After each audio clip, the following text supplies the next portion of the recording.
Hello dear student, आज हम class 10th का ज्योग्राफी का VVI ऑब्जेक्टिव लेकर आए हैं, जो कि एग्जाम में हर बार पूछा जाता है।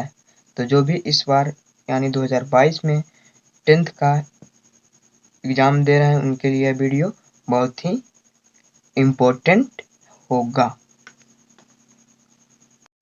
क्वेश्चन नंबर पहला है, कोयला किस प्रकार का संसाधन है? उत्तर होगा अनवीकरणीय संसाधन। कोयला जो है किस प्रकार का संसाधन है? अनवीकरणीय संसाधन। फिर एक क्वेश्चन नंबर दो क्या है? सौर ऊर्जा किस प्रकार का संसाधन है? तो सौर ऊर्जा जो है पुनःपूर्ति योग्य है। सौर ऊर्जा किस प्रकार का संसाधन है? पुनःपूर्ति योग्य संसाधन है। उसके बाद क्वेश्चन नंबर 3,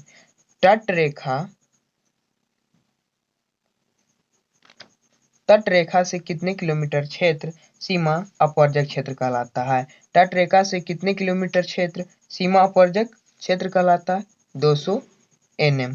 उसके बाद है चौथा क्वेश्चन नंबर 4, डाकुओं की अर्थव्यवस्था का संबंध है संसाधन के नियोजित दोहन से। क्वेश्चन नंबर 4 है, डाकुओं की अर्थव्यवस्था का संबंध किससे है? संसाधन के नियोजित दोहन से। उसके बाद है क्वेश्चन नंबर 5, समुद्री क्षेत्र में राजनीतिक सीमा के कितने किलोमीटर क्षेत्र तक राष्ट्रीय संपदा निहित है? तो इसका आंसर होगा 19.2 किलोमीटर। उसके बाद है क्वेश्चन नंबर 5 क्या था कि समुद्री क्षेत्र में राजनीतिक सीमा के कितने किलोमीटर क्षेत्र तक राष्ट्रीय संपदा निहित है? तो 19.2 किलोमीटर तक। हमारे पास क्वेश्चन नंबर 6, हमारे पास पेट भरने के लिए बहुत कुछ है लेकिन पेटी भरने के लिए नहीं। यह कथन किसका है? तो महात्मा गांधी का। यह जो कथन है किसका है? महात्मा गांधी का। उसके बाद क्या? नर्मदा बचाओ अभियान किसके नेतृत्व में हुआ था? तो नर्मदा बचाओ अभियान जो हुआ था मेघा पाटेकर के नेतृत्व में हुआ था। नर्मदा बचाओ अभियान किसके नेतृत्व में हुआ था? मेघा पाटेकर के नेतृत्व में हुआ था। उसके बाद क्या? चिपको आंदोलन किसके नेतृत्व में हुआ था? क्वेश्चन नंबर 8, चिपको आंदोलन किसके नेतृत्व में हुआ था? तो यह सुंदरलाल बहुगुणा के नेतृत्व में हुआ था। उसके बाद क्या है? क्वेश्चन नंबर 9, विश्व पर्यावरण दिवस कब मनाया जाता है? तो 5 जून को। विश्व पर्यावरण दिवस कब मनाया जाता है? 5 जून को विश्व पर्यावरण दिवस मनाया जाता है। उसके बाद क्वेश्चन नंबर 10, प्रथम पृथ्वी सम्मेलन कब और कहाँ हुआ था? तो प्रथम पृथ्वी सम्मेलन हुआ था 1992 ईस्वी रियो डी जेनेरो ब्राजील में हुआ था। फिर क्वेश्चन नंबर 11, द्वितीय पृथ्वी सम्मेलन कब और कहाँ हुआ था? तो यह हुआ था 1997 न्यूयॉर्क में हुआ था। उसके बाद क्वेश्चन नंबर 12, तृतीय पृथ्वी सम्मेलन कब और कहाँ हुआ था? तो तृतीय पृथ्वी सम्मेलन 2002 ईस्वी जोहान्सबर्ग में हुआ था। उसके बाद क्वेश्चन नंबर 13, पंजाब में भूमि निम्नीकरण का मुख्य कारण क्या है? तो पंजाब में भूमि निम्नीकरण का मुख्य कारण अधिक सिंचाई है। पंजाब में भूमि निम्नीकरण का मुख्य कारण क्या है? अधिक सिंचाई है। क्वेश्चन नंबर 14 में क्या करा? सोपानी कृषि किस राज्य में प्रचलित है? तो जो है सोपानी कृषि किस राज्य में प्रचलित है? उत्तराखंड। इसका जो आंसर होगा उत्तराखंड। आगे क्वेश्चन है, मरुस्थलीय मृदा का विस्तार निम्न में से कहाँ है? तो मरुस्थलीय मृदा का विस्तार जो है राजस्थान में है। आगे क्वेश्चन नंबर 16, मेढक के प्रजनन को नष्ट करने वाला रसायन कौन सा है? तो इसका जो आंसर होगा एंड्रीन। मेढक के प्रजनन को नष्ट करने वाला रसायन कौन सा है? तो एंड्रीन। आगे काली मृदा का दूसरा नाम क्या है? काली मृदा का दूसरा नाम क्या है? तो इसका जो आंसर होगा रेगुर मृदा। काली मिट्टी को क्या बोलते हैं? रेगुर मिट्टी भी बोलते हैं। बृहद क्षेत्र में जल की उपस्थिति के कारण ही पृथ्वी को क्या कहा जाता है? तो यह नीला ग्रह कहा जाता है। बृहद क्षेत्र में जल की उपस्थिति के कारण ही पृथ्वी को क्या कहते हैं? नीला ग्रह कहते हैं। आगे है क्वेश्चन नंबर 19, कुल जल का कितना प्रतिशत भाग महासागरों में निहित होता है? तो इसका जो आंसर होगा 96.6%। कुल जल का कितना प्रतिशत भाग महासागरों में निहित होता है? 96.6%। आगे है क्वेश्चन 20, देश के बांधों को किसने भारत का मंदिर कहा था? तो देश के बांधों को किसने भारत का मंदिर कहा था? पंडित जवाहरलाल नेहरू जी ने देश के बांधों को भारत का मंदिर कहा था। आगे है 21 नंबर क्वेश्चन। प्राणियों के शरीर में कितना प्रतिशत जल की मात्रा निहित होती है? प्राणियों के शरीर में कितना प्रतिशत जल की मात्रा निहित होती है? तो 65% यानी 65%। आगे है 22 नंबर क्वेश्चन। बिहार में अति जल दोहन से किस तत्व का संकेंद्रण बढ़ा है? तो इसका आंसर होगा आर्सेनिक। बिहार में अति जल दोहन से किस तत्व का संकेंद्रण बढ़ा है? आर्सेनिक। आगे क्वेश्चन है, भारत में 2001 में कितने प्रतिशत भौगोलिक क्षेत्र में वन का विस्तार था? 19.27%। वन स्थिति रिपोर्ट के अनुसार क्वेश्चन नंबर 24, वन स्थिति रिपोर्ट के अनुसार भारत में वन का विस्तार है 20.60% भौगोलिक क्षेत्र में। वन स्थिति रिपोर्ट के अनुसार भारत में वन का विस्तार है 20.60% भौगोलिक क्षेत्र में। आगे है क्वेश्चन 25। क्वेश्चन नंबर 25 क्या है? बिहार में कितने प्रतिशत भौगोलिक क्षेत्र में वन का फैलाव है? तो इसका जो राइट आंसर होगा 7%।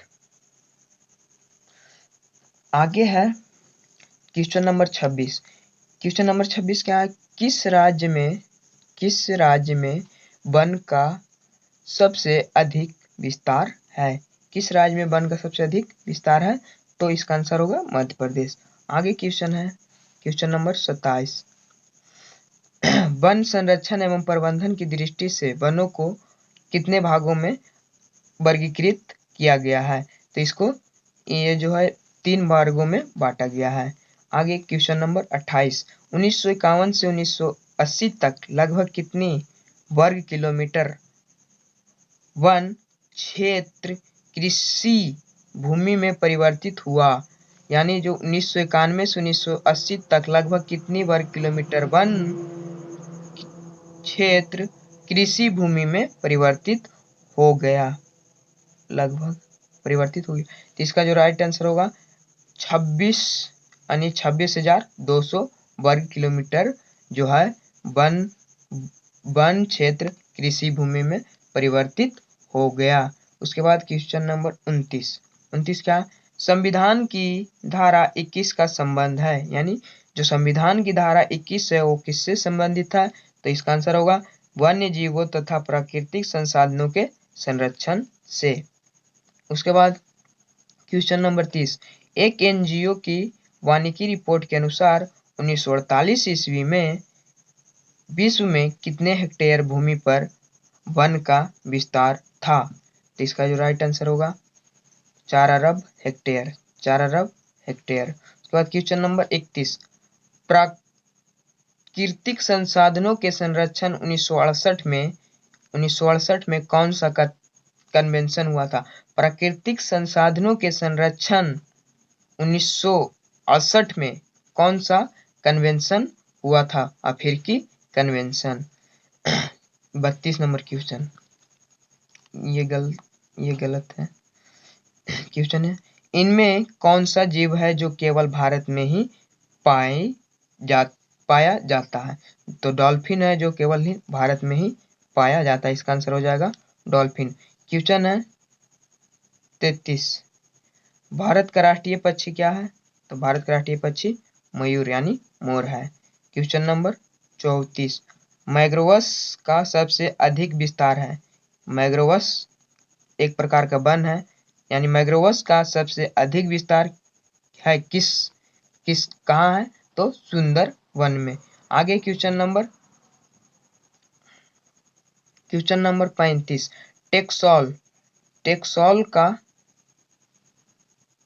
टेक्सोल का उपयोग होता है, कहाँ होता है? कैंसर में। टेक्सोल का उपयोग कहाँ होता है? तो कैंसर में। चरक का संबंध किस देश से था? चरक का संबंध किस देश से था? तो भारत से। चरक का संबंध किस देश से था? तो भारत से। आगे है क्वेश्चन नंबर 37। क्वेश्चन नंबर 37 क्या है? भारत में लगभग कितने खनिज पाए जाते हैं? तो भारत में लगभग 100 प्रकार के खनिज पाए जाते हैं। उसके बाद है क्वेश्चन नंबर 38। 38 में क्या है? इनमें से कौन लौहयुक्त खनिज का उदाहरण है? यानी लौह खनिज का उदाहरण क्या है? तो मैग्नीज। मैग्नीज एक किस प्रकार का खनिज है? तो लौहयुक्त खनिज है। उसके बाद क्वेश्चन नंबर 39। 39 में क्या? अभ्रक किस प्रकार का खनिज का उदाहरण है? तो अभ्रक जो है अधात्विक खनिज का उदाहरण है। उसके बाद क्वेश्चन नंबर 40। क्वेश्चन नंबर 40 क्या है? तो किस खनिज को उद्योगों की जननी माना गया है? तो किस खनिज को उद्योगों की जननी माना गया है? तो लोहा को। किस खनिज को? लोहा को उद्योगों की जननी माना गया है। आगे क्वेश्चन नंबर 41। हेमाटाइट किसका अयस्क है? लौह यानी लोहा का अयस्क है। हेमाटाइट किसका अयस्क है? लोहा का। Question number 42। भारत का सबसे बड़ा लौह उत्पादक राज्य कौन सा है? तो कर्नाटक। भारत का सबसे बड़ा लौह उत्पादक राज्य कर्नाटक है। छत्तीसगढ़ भारत का कितना प्रतिशत लौह अयस्क उत्पादन करता है? छत्तीसगढ़ जो अकेले भारत का कितना प्रतिशत लौह अयस्क उत्पादन करता है? तो 20%। उसके बाद क्वेश्चन नंबर 44। मैग्नीज उत्पादन में भारत का विश्व में क्या स्थान है? तो तीसरा है। मैग्नीज उत्पादन में भारत का विश्व में क्या स्थान है? तीसरा यानी तृतीय। एक टन इस्पात। Question number 45। एक टन इस्पात बनाने में कितना मैग्नीज का उपयोग होता है? एक टन इस्पात बनाने में 10 केजी मैग्नीज का उपयोग होता है। अब क्वेश्चन नंबर 46। उड़ीसा उड़ीसा किस खनिज का सबसे बड़ा उत्पादक है? उड़ीसा किस खनिज का सबसे बड़ा उत्पादक है? तो मैग्नीज का। एल्युमिनियम बनाने के लिए किस खनिज की आवश्यकता पड़ती है? तो बॉक्साइट। एल्युमिनियम बनाने के लिए किस खनिज की आवश्यकता पड़ती है? बॉक्साइट। देश में तांबे का कुल भंडार कितना है? देश में तांबे का कुल भंडार कितना है? तो 125 करोड़ टन। उसके बाद है